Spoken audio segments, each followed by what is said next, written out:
এটা মব বলবো না, আমি এখানে ছিলাম না, আমি একটু জেলা পরিষদ কোর্ট জজ কোর্টের ওইদিকে কাজে ছিলাম। আমি বাইতে ভাই শুনতে পাই মেহেরপুরের 1 আসনের মাননীয় সংসদ সদস্য মৌলানা তাজউদ্দিন আহমেদের সাঙ্গপাঙ্গ নিয়ে এসে হাসপাতালের সুপারিনটেন্ডেন্ট এবং হাসপাতালের প্রশাসনের নিয়োগকৃত লোক তাদেরকে অবৈধভাবে আখ্যা দিয়ে তাদের উপরে চড়া হয় এবং তাদেরকে মারধর করে।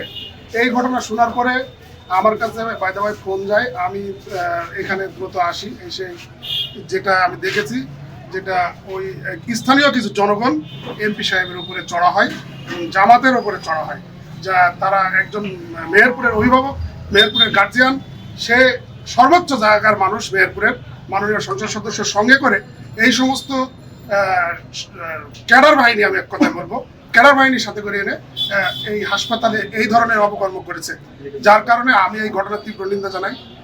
এটার একটা সুস্থ তদন্তের মাধ্যমে এটা সুস্থ বিচারও দাবি করি যে একজন হাসপাতালে নিয়োগকৃত লোক, সরকারের লোক, এবং তাদের সাথে আরেকটি জিনিস আমরা লক্ষ্য করেছি, তাদের সঙ্গে যারা ছিল, এমপি সাহেবের সঙ্গে যারা এসেছিল বিগত স্বৈরাচারের সময় 17 বছর তারা এই মেহেরপুরের মানুষকে শোষণ পিষণ করেছে, তারা আবার আজকে এই জামাতের এমপির সাথে সংঘবদ্ধ হয়ে আবারও সাধারণ মানুষ সহ আমাদের সরকার দলের লোকজনের উপরে বিভিন্নভাবে হুমকি ধামকি এবং চাপ সৃষ্টি করছে।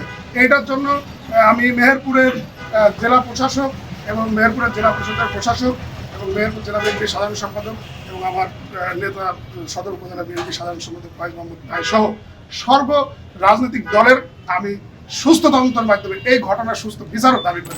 আমাদের এমপি মহোদয় এই হসপিটাল পরিদর্শনে এসেছিলেন। এসে হসপিটাল পরিদর্শনে তিনি মূলত এই হসপিটালেরই পরিচালনা কমিটি পরিষদের তিনি সভাপতি, সেই দায়িত্ববোধ থেকে তিনি এই হসপিটালে এসে ভিজিট করতে এসেছেন। তিনি সবগুলো হচ্ছে কি যে ভিজিট করেছেন। এরপরে আমরা যখন ল্যাবে যাওয়ার পরে সেখানে দেখি মানে বিভিন্ন লোকজন, সেখানে যারা ল্যাব টেকনিশিয়ান আছে তারা বাদেও আরও লোকজন আছে, তাদের পরিচয় জানতে হলে তারা হচ্ছে আমতা আমতা করে কথা বলে এবং শেষ পর্যন্ত কিছু লোকের কথা বলে যে আমাদের অমুক নিয়োগ দিয়েছে, কিন্তু অমুক নিয়োগ দেওয়ার হচ্ছে কি যে তারা কেউ নেই, অথরিটি নেই।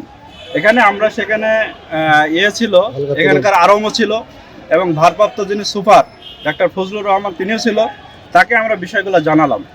এরপরে ও হচ্ছে কি যে ওখানে ছিল বিদে একটা ছেলে রাকিব নাকি নাম, ওই ছেলেটাকে আমরা ঠিক আছে তুমি বাইরে থাকো, এখন বাইরে থাকো বলাতে সে আমাদের উপরে চড়া হয়ে বিভিন্ন অকথ্য ভাষায় গালাগালি করে। আমাদের লোকজন একটু ক্ষিপ্ত হয়ে তাকে হচ্ছে কি যে ধরেছে যে পুলিশে দেবো, এইটা নিয়েই মূলত হচ্ছে কি যে এই গন্ডগোল। এখন যারা হচ্ছে কি যে এখানে বিশেষ করে একটা রাজনৈতিক দলের লোকজন এখানে মানে মব সৃষ্টি করছে, তারা মূলত এই হাসপাতালে অনৈতিক সুবিধা নিচ্ছে আর কি। অনৈতিক সুবিধা নিয়ে তারা হচ্ছে কি যে এই হসপিটাল থেকে রুগী ভাগায় নিয়ে বিভিন্ন জায়গায় যাচ্ছে এবং হসপিটালে রুগীদের যে সেবা, এই সেবাটাকে হচ্ছে কি তারা বিলম্বিত করছে, যে কারণে আমরা এই বিষয়টা বুঝতে পারার কারণে তারা হচ্ছে কি যে আমাদের লোকজনের উপরে চড়া হয়েছে।